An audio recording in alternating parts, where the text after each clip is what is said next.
Hello, hello, and welcome to the Color Whisperer Show, where we talk about all things home and healing. Today, I am honored to introduce an amazing woman, and she has a very special niche, one after my heart, and it's working with midlife women. Because, it's hard being a woman sometimes, it really is. But it doesn't have to be. And so she helps us get unstuck and find ourselves again. So welcome, Jenn Ritt. I'm so excited to be here. I love what you do. Oh, thank you. Thank you. Yeah, it's So, such an integral part of our lives of what we surround ourselves with.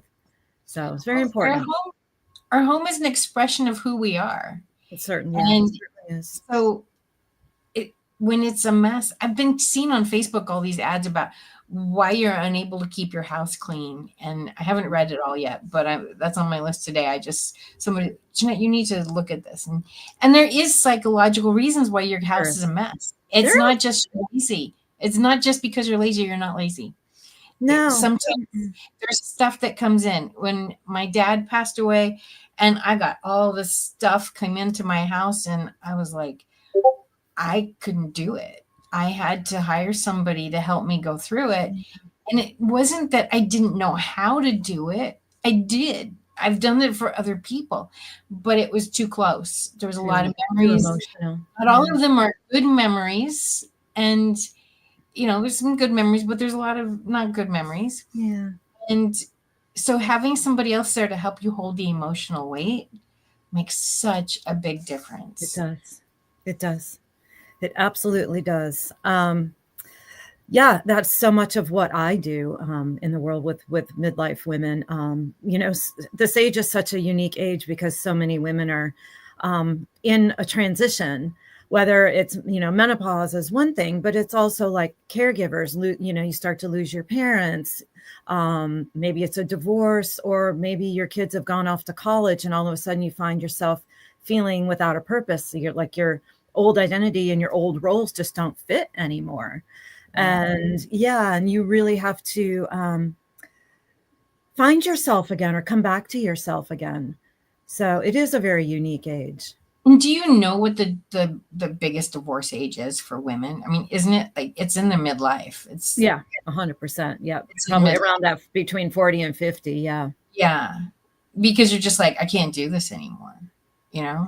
You start to come into yourself, I think, around this age. You start to I think you just get to a point where you just don't want to keep living this role or this what do I want to say? This person that you've become versus that person deep inside of you that knows that you're just living a role, and that you want to live your life with purpose. And I think it takes a while to get to that point in your life, and it's usually around this age. I have so many friends and so many colleagues, so many people that are going through this exact same thing. It's like an awakening. Well, and I think that there's catalysts along that, when both my parents were gone. Sure. And I've dealt with a lot of clients who they've lost a parent, and it's like, well, wait a second, who am I now? First of all, you're dealing with a little bit of a life doesn't last forever. Yeah.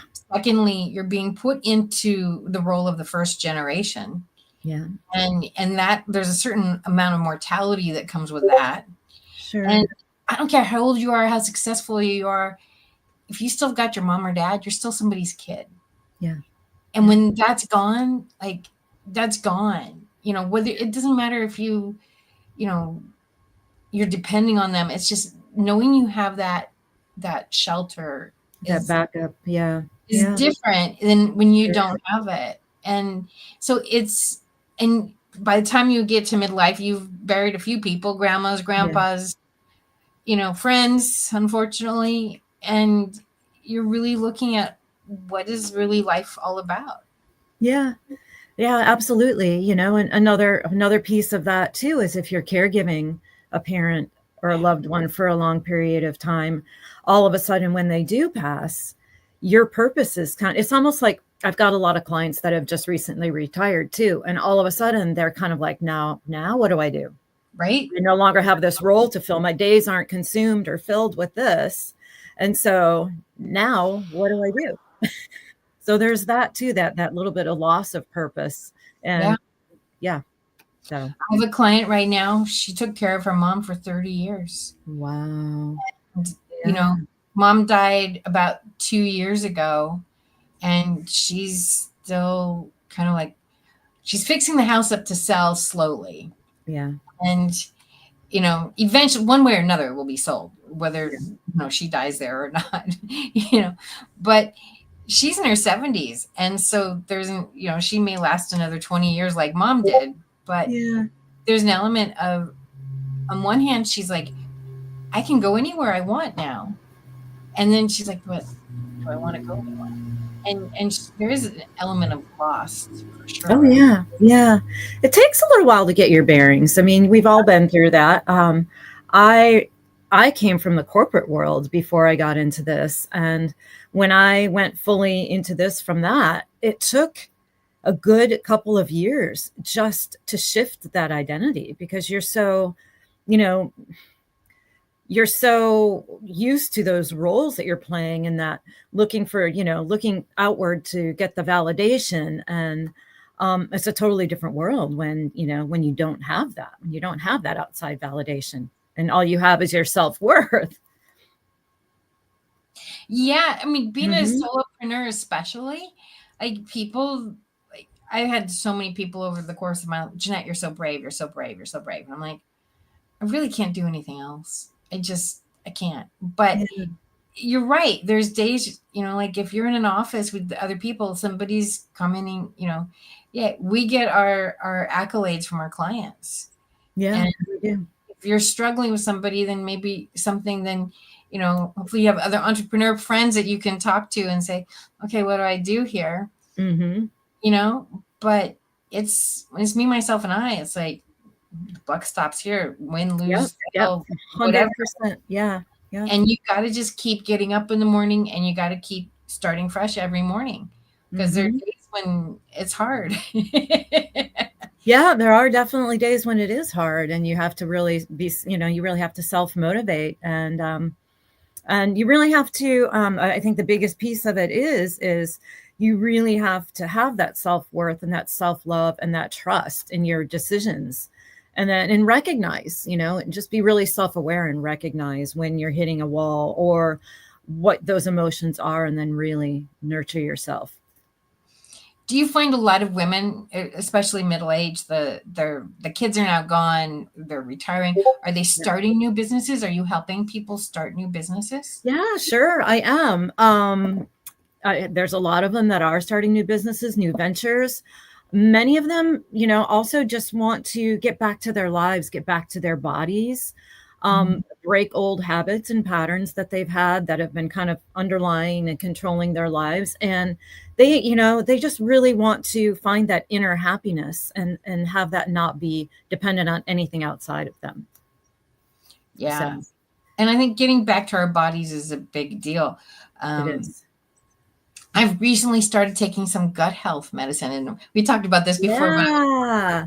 Yep. so some gut health vitamins. And now, when I was in my early 30s, I had like this horrible brain fog, and I was like, and I had candida, which Yeah. is, you can describe more what that Yeah. is than I can. But anyway, I went to a naturopath, and he gave me probiotics, and it cleared it up. And I was like, whoa. So it wasn't like I was totally unknown of like how much it affected, but I started taking this just because I'm like, okay, I'm having some other things. I didn't realize those symptoms were connected to my gut health, Yeah. because it was things like rosacea Yeah. and just general kind of feeling sludgy. I mean, Yeah. I understood the brain fog, but I didn't know the sludgy. Yeah. And it's been such a big difference. Yeah. So It you is. also deal with dietary. So let's I talk about do. how important it is for our diets, because now we're actually cooking for ourselves. We don't have to deal with, the kids won't eat that, and the kids won't eat that, or, the husband, well, he'll come along, or he doesn't come along, or maybe you got rid of him too. But, but let's talk a little bit about how, and especially going through menopause, because our bodies are shifting again. Like we're Yeah. used to the period being a shift every month. Yeah. but there's still a lot of stuff shifting with menopause. So and food can affect that. So let's talk about that a little bit. Yeah. Well, there's a couple of things that really affect, your energy level and the brain fog and the weight. I'm also a hypnotist, so I'm really into subconscious patterns too. And also nervous system is a big, big, big piece of it. If you're always in that kind of stressed out, anxious mode, your body's going to be making excess stress hormones, and it's going to contribute to everything. It's going to contribute to the brain fog. It's going to contribute to weight. It's going to, it's going to contribute to your not being able to sleep at night. And the cleaner your diet is, the more alkaline it is, the more plant-based it is, the better it is for your gut, like in incorporating the probiotics. And so much of your serotonin and your mental health is dependent on your gut health. And so it all factors together. That if your gut is clean and healthy and your digestion is clean and healthy, you're going to have more balanced moods. Your nervous system isn't going to be as on edge, and then everything is going to shift into place. I mean, it does take a commitment to get to that point. Also with the subconscious work I do, it really helps to nail down any underlying patterns of thinking you might have. I've helped clients a lot with emotional eating, and all of those types of patterns, like emotional eating and digestive issues like that. A lot of it comes down to subconscious patterns. And then the spiral of beating yourself up afterwards. And, and then that puts more stress on your body, and you're more anxious and you're more depressed, and because you feel out of control. And so all of those pieces really fit together: the nutrition, the subconscious work, and the nervous system work. You get those three in a package together, and then you've got massive transformation. That's so cool. That is so cool. Stress is a big killer. I mean, that's like the doctors will all say, it's stress, it's stress, it's stress. They won't go after the root cause of the stress, but they will all say, yes, this is stress related, and being able to handle that stress. And there's a big stress in, like, who am I now? There's a big stress in that. There is. Especially if you've got brain fog and you've got other underlying patterns or other underlying symptoms that can really contribute to that. Who am I now? Right? Yeah. Then you feel stuck. You feel stuck. You're just like, oh, well, I don't know who I am anymore. I don't know how to get out of this. And it's overwhelming. It is. Yeah, it's overwhelming. Mm-hmm. Like, do I want to go back to school in my 50s? No. And I think a lot of people get paralyzed. They're stuck by that. You have all these ideas of what you want to do, but you don't know really where to start. No. What kind of careers do you see people going back into in their 50s? Are they making big shifts in careers, or are they moving more parallel?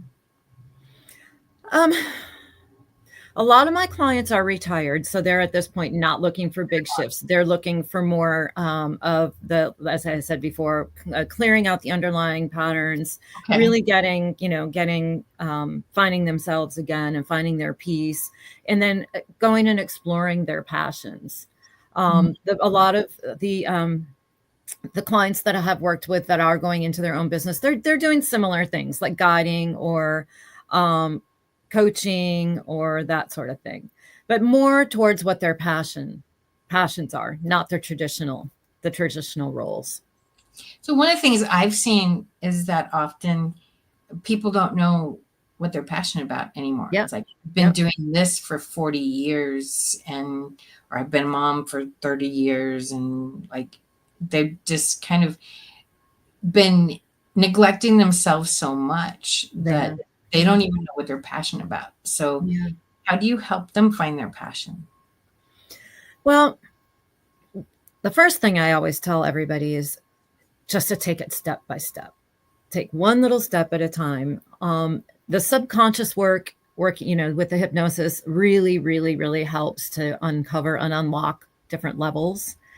That's usually where I like to start. And then we work on cleaning up the diet and all that. But I also do, I've got a program that I just ran, and it's called a sensory awakening, where I really focus on each of the five senses and just do some work on each one of those to help them kind of bring forward what they do, what they do like to do, what their passions are, which of the senses their focus is on. The subconscious runs off of our sensory system. So a lot of times, those senses are tied into memories and patterns from Oh, yeah. childhood. So yeah. So I like to really explore that side of things too, because that helps them to unearth all of those things that have been buried deep inside. Most often it's that, what do they say, between the age of like 4 and 7, they say that's where your true talents and passions lie. And I found that to be true in my case. What you like to do furniture. between those ages. I've always loved furniture. And Yeah. so, I don't remember a lot between 4 and 7, but I remember we had a curio cabinet, and I got little dolls and stuff to decorate it, and I was very young, I don't know, but we found this chess table that opened up, and it played the Impossible Dream, and you could store all the chess pieces. Oh, was that it for you? Oh my God, I fell in love with that. And my mom used to move furniture around all the time. So like, it was normal for me. I didn't realize that what I was doing was something unusual. But we were constantly moving furniture around, and we had fun doing it. My mom was only 4'10", and I was 6, 7 years old, and we just did it. And it was always exciting to okay, this is new.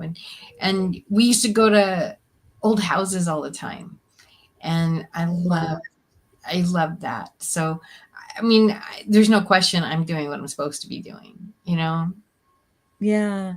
Question. That's interesting. So from childhood, and you that was your mother's passion as well. So it's interesting that you. Well, it was interesting. So I have a father, a dad, and a mother. So my father was actually a drafts person. Okay. And so she says I got it from him.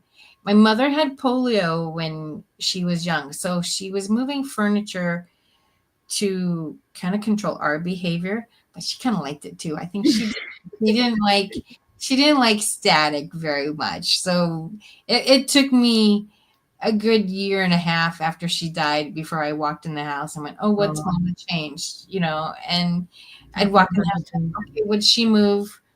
Oh, she didn't move anything. Oh, she's not here. I mean, it was such a pattern in me to just walk in the house and say, and then my dad, he was the one that was always like, let's go here, check out stuff. He was a roofer, and he'd go into people's houses, and he'd like, I saw this in somebody's house, we're going to do it.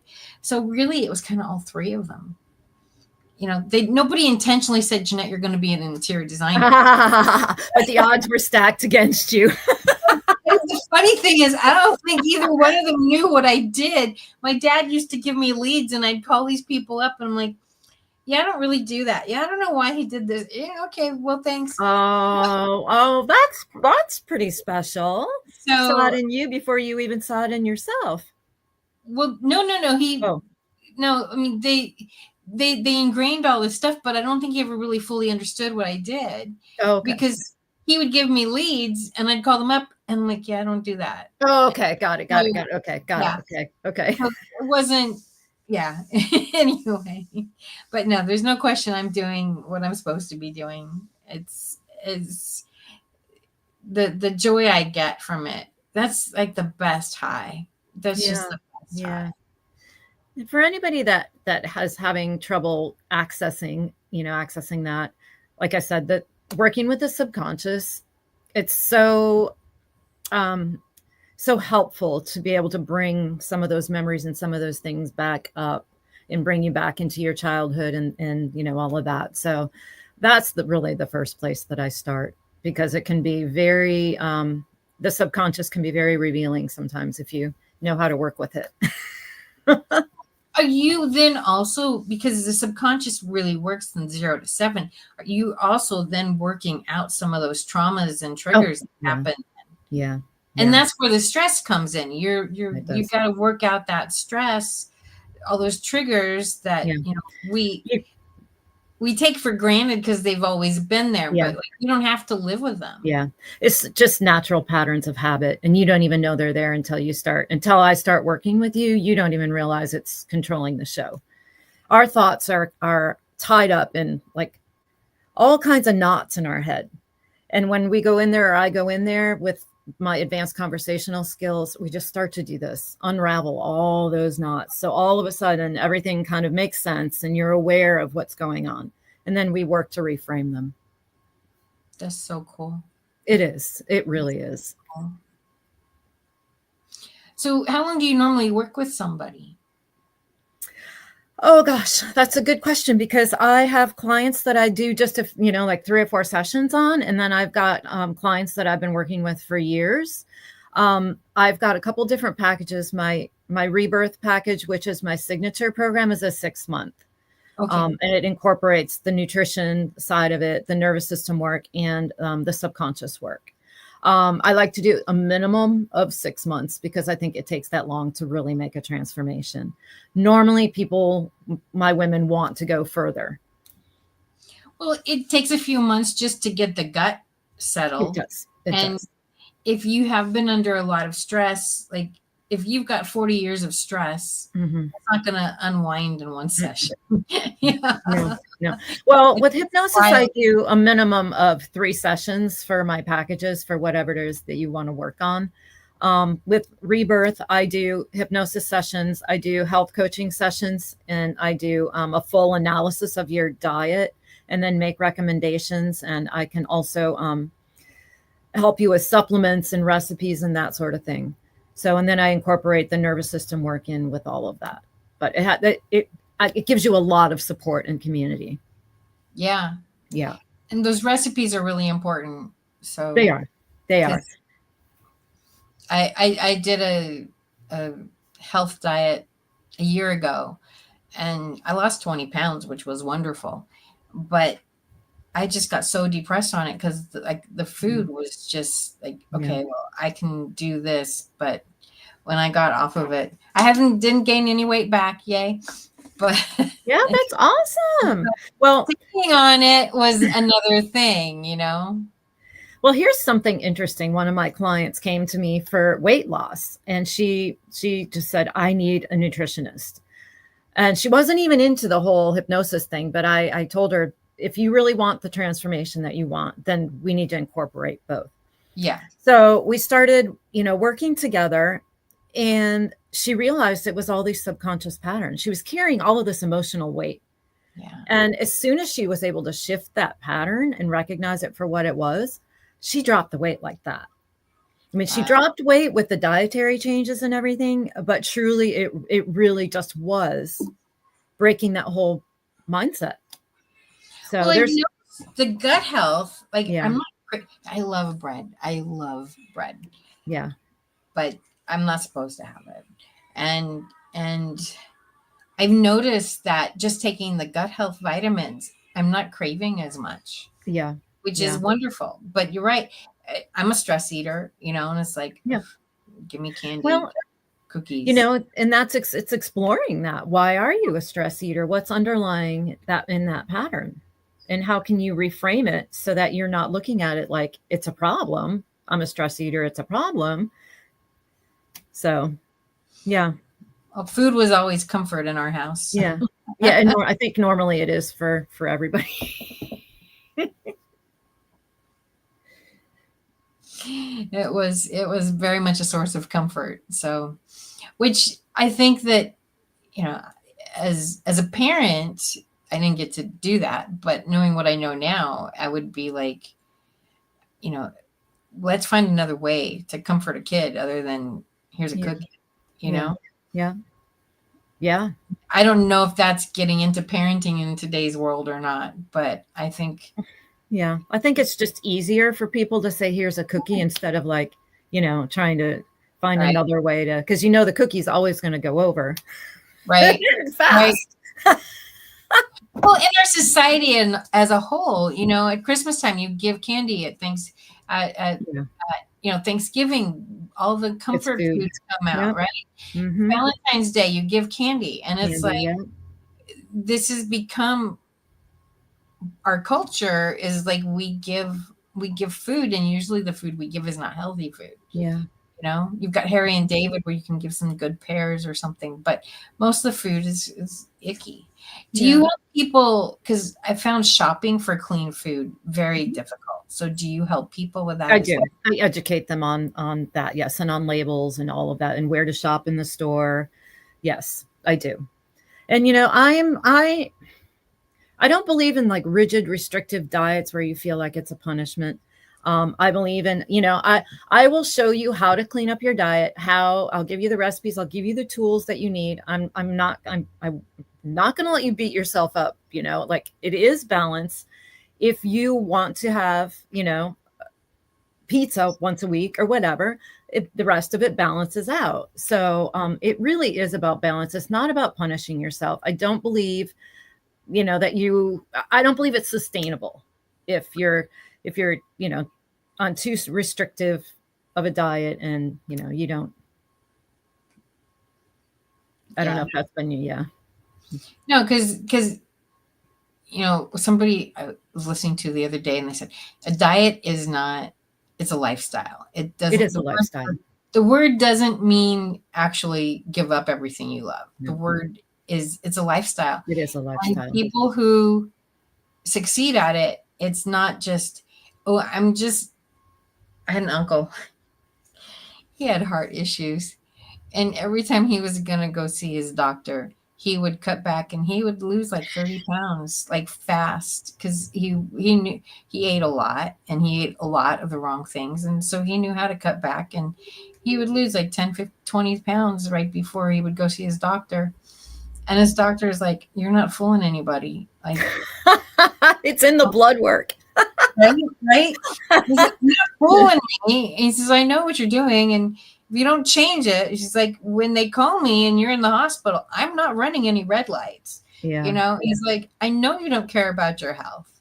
And I brought him home from the hospital one time, and he's like, Jeanette, I want you to go get me a double bacon cheeseburger or something. And I forget, but you get the idea. And I'm like, it's your funeral. If you want it, I'm not going to say no. I mean, he was old enough that, you get to a certain age, it's like, okay, you get to choose how you want to live. I mean, this is what you're dealing with, people who are like, they're retiring and they're like, wait, I don't want to be talking to my friends all the time about my aches and pains and oh my God, how many pills I'm on, Mm-hmm.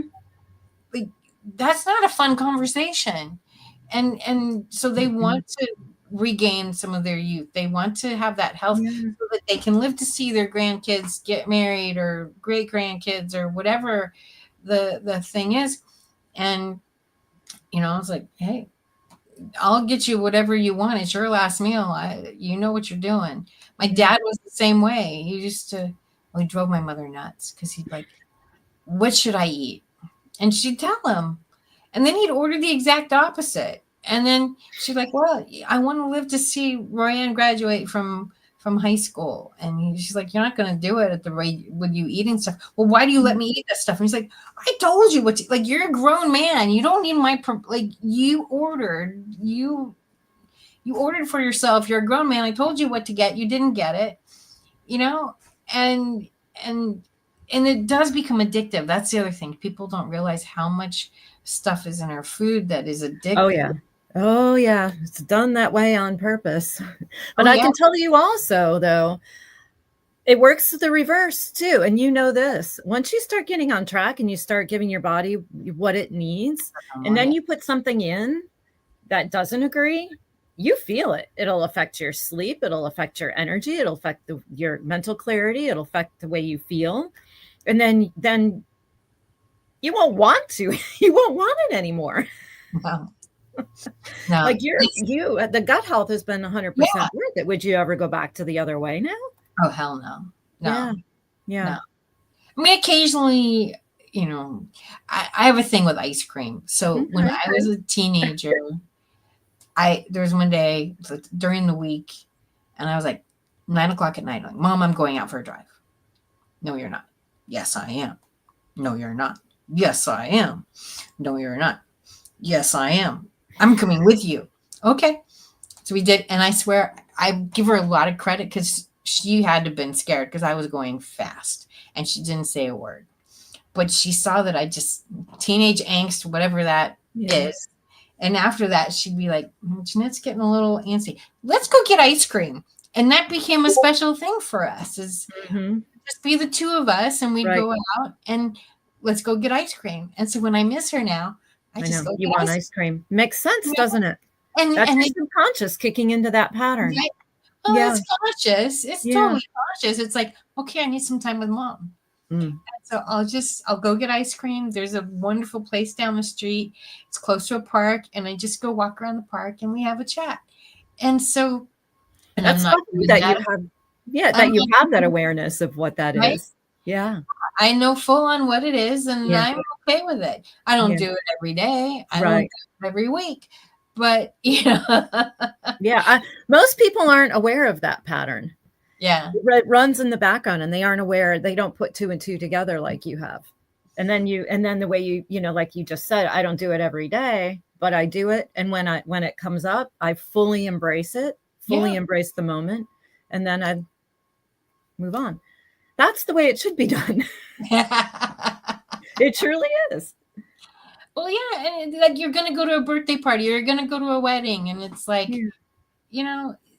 I have a friend who's very, very health conscious. She won't eat any sugar or stuff. And you know what? She doesn't get invited to things because, we know she's not going to eat. Or if she does come, it's like she doesn't stay very long because, there's a lot of food there that she's not going to eat. And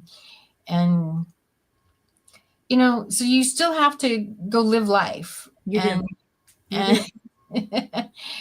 there's that special dish. We all have that special dish. So anyway,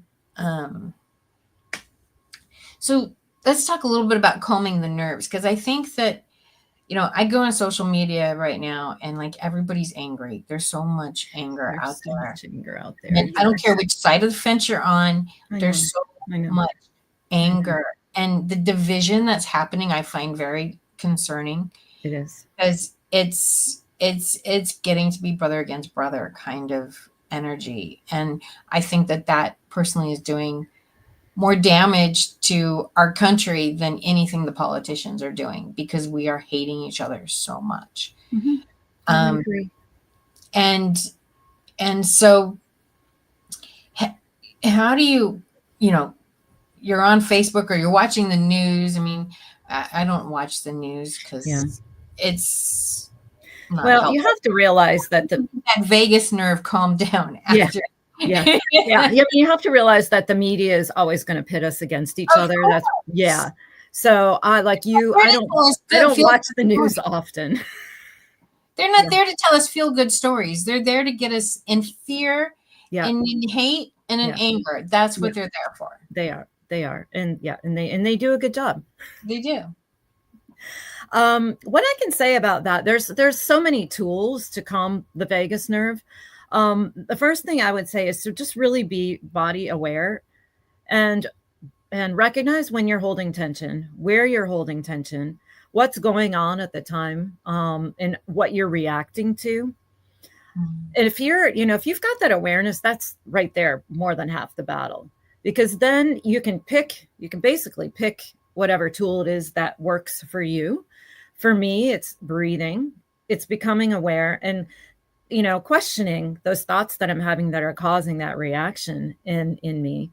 For somebody else, it might be grounding yourself, walking in nature, or meditation. There's so many tools, and I think it's unique to everybody. But the very, very, very first place that you have to start is catching that reaction in your body where you're internalizing that stress. Yeah. Yeah. Yeah. And giving yourself the space to allow it to calm down. I Yep. think we are Yeah. constantly in this go, go, go, Go, go, go, go. go. Yep. I'm in Yep. LA, so it's really go, go, go, go, Yeah. go, go, Yeah. go. It is. I agree. Yeah. And like giving, everybody talks about self-love. Go get to take a bath, go for a walk. And it's like, Mhm. you know what? It's really about giving yourself that time. Mhm. If taking a bath is your self-love, then Yep. works. Yep. But taking a bath is not necessarily self-love. I don't like taking baths. Like, going for a walk, that's better. But Yeah. it's really about giving yourself the time. Mhm. Say, Mhm. wait a second, I'm all out of whack. Yeah. I gotta pull myself in. Yeah. And then what is it that works for you, that nurtures you, that soothes your nervous system? 100%. Do you work with hypnotherapy, or do you work with other natural modalities as well? I do hypnosis, I do nutrition, I do breath work and nervous system.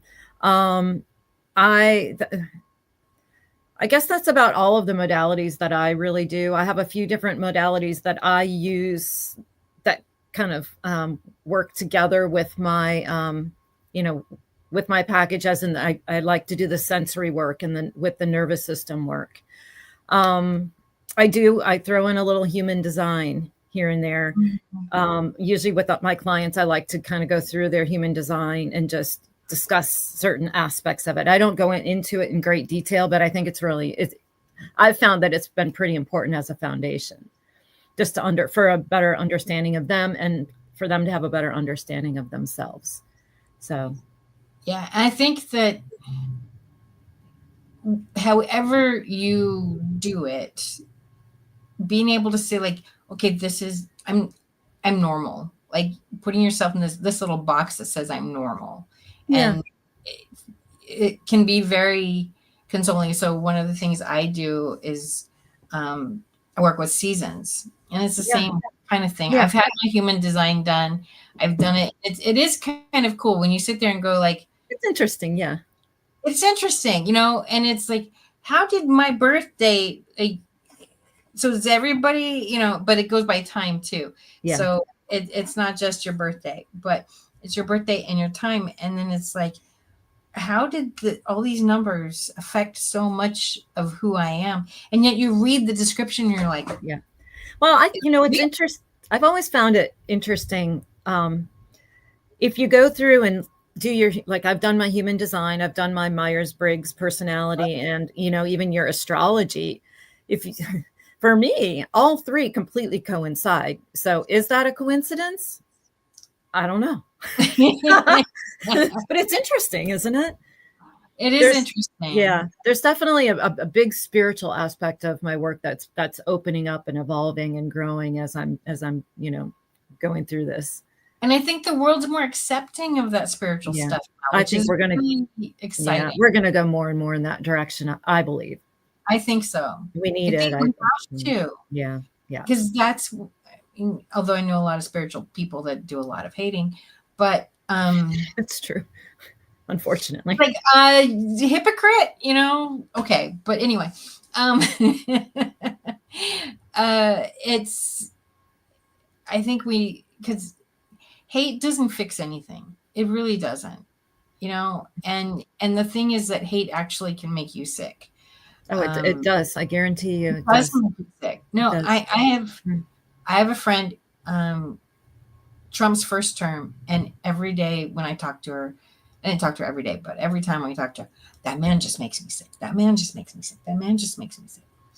So she's telling herself over and over and over again, something is making her sick. Something is making her sick. So what's going to happen? Yeah. So then it's been a year now, but a year ago she got breast cancer. Yeah. And she asked the doctor about, when did this start?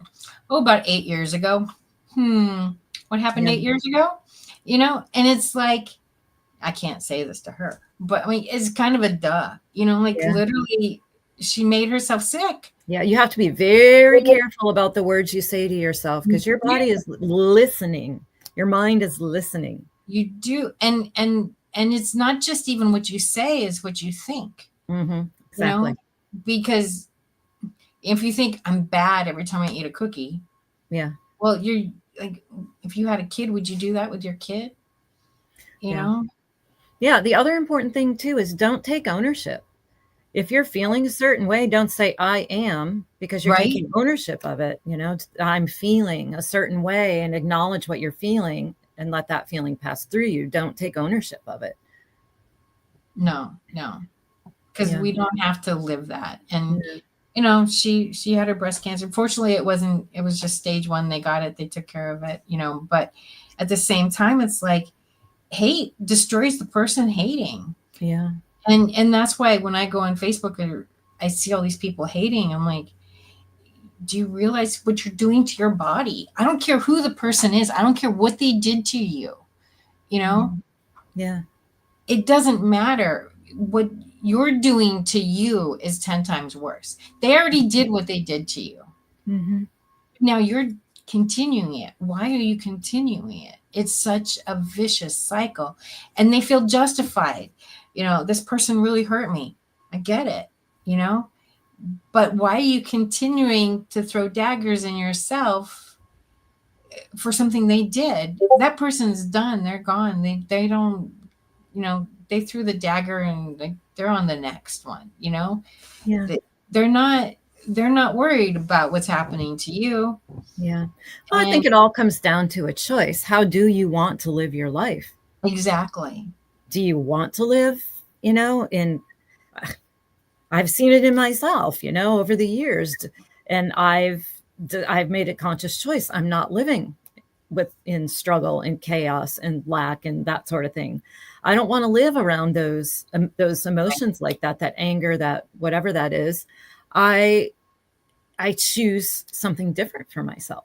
But I think you have to get to that point to where you recognize it and consciously choose how you want to live your life.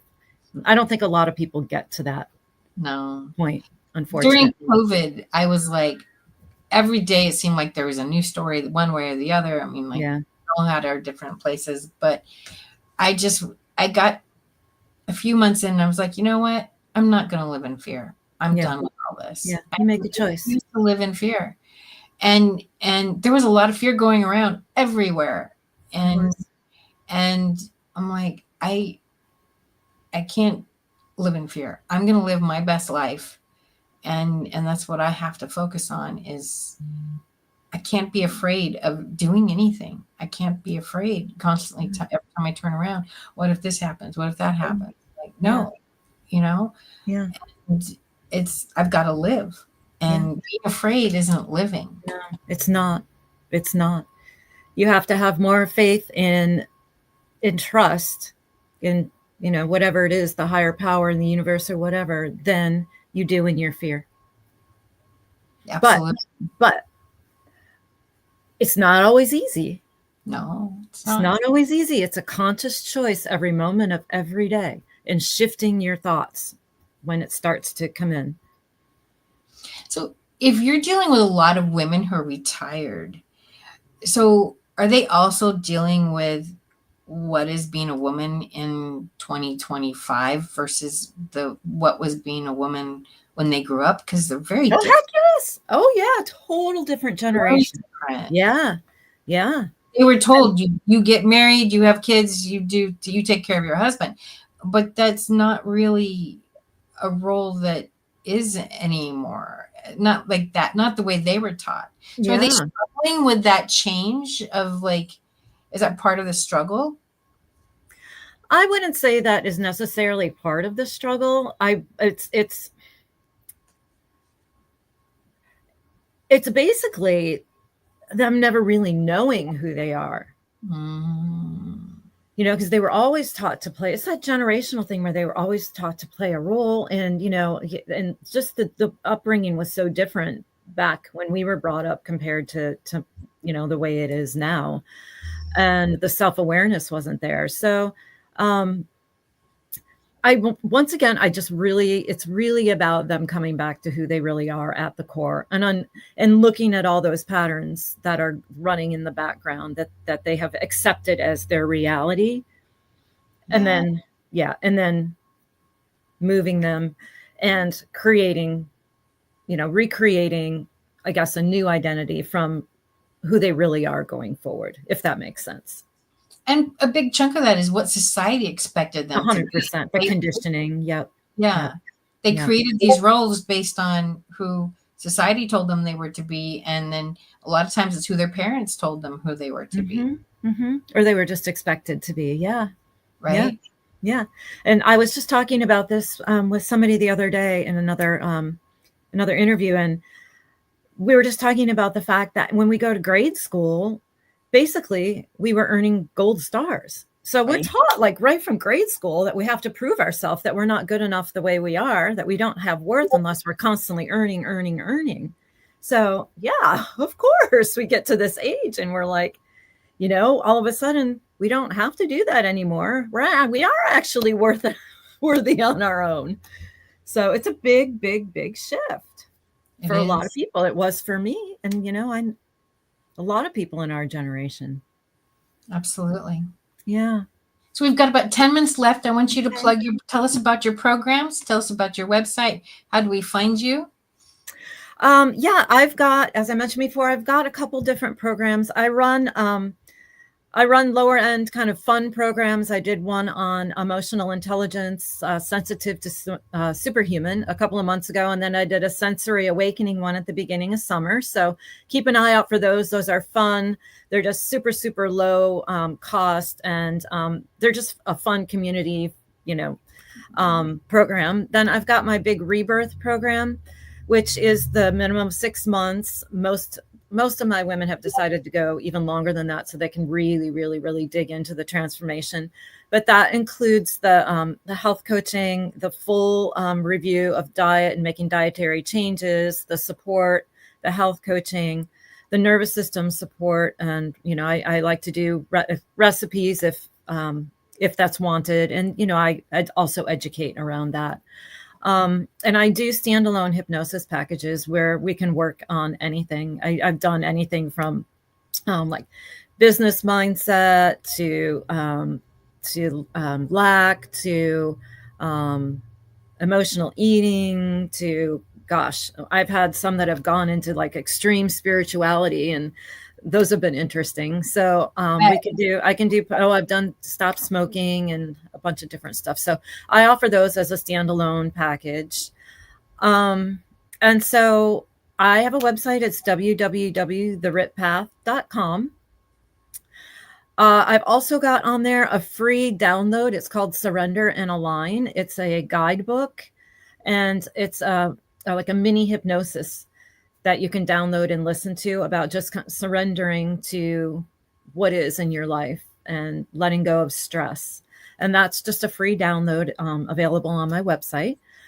And let's see. Oh, I'm on Facebook. I'm on LinkedIn. I'm on Instagram, a little bit of TikTok, and a little bit of YouTube. So everywhere. We have to be on all these things. It's like a full-time job right there. Yeah. So that's awesome. So do you deal with trauma too then? I do. And everybody has some form of trauma. And I'll tell you why.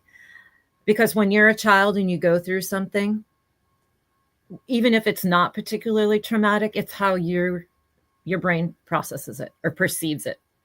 So, and I've had this happen so many times in the work that I've done on myself, where something was very traumatic to me back then, but I look at it now and I'm like, well, shoot, I'm not 5 years old anymore. So it's not it's not traumatic anymore.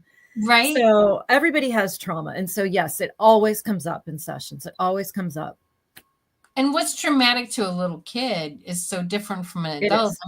I mean, I've done a lot of babysitting. I'm a great aunt and everything, but you can have a 2-year-old. It's like, well, I want that, and they'll have a temper tantrum, and like it's traumatic to them. It's traumatic to them. And for whatever reason, you had to say no. you had to say no, but it can be, you know, doesn't have to be something big to No, be no. really I mean, and traumatic. Yeah. I can tell you what was traumatic to me was I was a year and a half old and my mom came home with my baby sister. And That's so I traumatic, thought I was rejected and abandoned. And so all my life I held this belief in my, for years until finally I looked at it during a hypnosis session. I was like, whoa, I've been carrying this with me all this time. And it was like, it was a perception of a 1.5-year-old, a right? belief that I had formed that I wasn't worthy because my mom came home with this new person, this new version. So, And when you're the oldest, yeah, we're used to having the youngest doesn't get that, so they don't have that yeah, they're used to time. having By the time they have the time alone, they're old and they don't really care, yeah, yeah, So, but I'm the eldest, me and too. yeah, Yeah, it's a big yeah, deal yeah, when that other baby it comes home. is. In my case, my sister was in and out of the hospital as well, so it wasn't Oh, just wow. Yeah. she had seizures, and she spent the first 7-8 years of her life as a medical mystery, Wow. doctors and hospitals. And I remember, I don't know how old I was, but it was under the 7, and she had a spinal tap, and she came home and she told me they put a needle this big in me, and I looked at her and like, Teresa, there's nowhere in your body you're that big. How can they put, like, her spine wasn't that long. I'm like, Yeah. she was only a little bit longer. I'm like, where did they put that? And that's a scary thing. Like, how could they put a needle that big in somebody who Yeah. isn't even that big? And a Yeah. needle that Yeah. big is scary anyway. Clearly it was traumatizing for her. Yeah. Well, I'm sure the whole experience was traumatizing for you as well, just to see her going through that and the dynamics, in the family, I'm sure. Oh yeah. Yeah. So, and that Yeah. was normal. I mean, Yeah. that's the funny thing about family relations and stuff, is like, most people don't realize this is not normal. I had a friend of mine tell me one time, she's like, I can't imagine what it would be like to have a sister that had all these issues. And I said, well, Yeah. I can't imagine what it would like to have a sister that didn't have any. Yeah. Like, Yeah. it's Yeah. It is interesting. And then you think about what beliefs did your subconscious form from that experience? right. Yeah. Yeah. And we just got to deal with all these beliefs. And once you set them aside, then you're free. Yeah, you just have to be aware. You really just have to be aware of them. And that's where the hypnosis is so handy, because it really just does untangle things so you have clarity. It's Then so you cool. can move forward in a different reality. Very cool. So let's give your website again so people can get your free Sure. offer. It's www.theritpath.com. That's RITTPATH.com. I like that. It's kind of like the right path, but it's the right path. I like That's exactly what it's meant to be. My last name is Ritt, so I just thought, let's do the Ritt path. I like it. I like it. Thank you so much for coming on. Oh my gosh, thank you so much for having me. It's been such a pleasure. It's been so much fun. So Yeah. now I'm going to introduce you to Kendu Spice. This is a wonderful lady. So she's all into the health stuff too. And she puts healthy stuff in her spices. Oh, And so I'm wow. going to tell you about it. She's pretty Okay. cool. So, Okay, awesome. all right. So Mark, are we ready for some Kendu Spice? You know how people love to enjoy food and don't understand how to flavor their food or how to replicate a meal? They're interested in supplements but don't know where to begin? Well, what I do is I take the guesswork out of enjoying flavor and wellness with my flavorful spice blends so that they can create delicious meals with healing benefits. Can Do Spice was created to help cooks at any level enjoy healing through food. Every spice blend was designed to give added health benefits of natural herbs. Every blend is complete. There's no need to add any additional spice for a delicious meal. Saving you time and money while adding supplements to your meals can be both tasty and fun. My earliest memories in the kitchen began with my father, Kenny Can Do Bond, so it was fitting that I would name this line after him. I have always looked to natural remedies to supplement the body, and I found myself hiding herbs and minerals in foods for my family. That's when it hit me. Everyone needs Can Do Spice. Everyone should be having this. It's an exclusive brand for cooks at any level who want to create flavorful dishes with healing benefits that can satisfy the body and soul. Add a little spice to your life. Give Can Do Spice a try.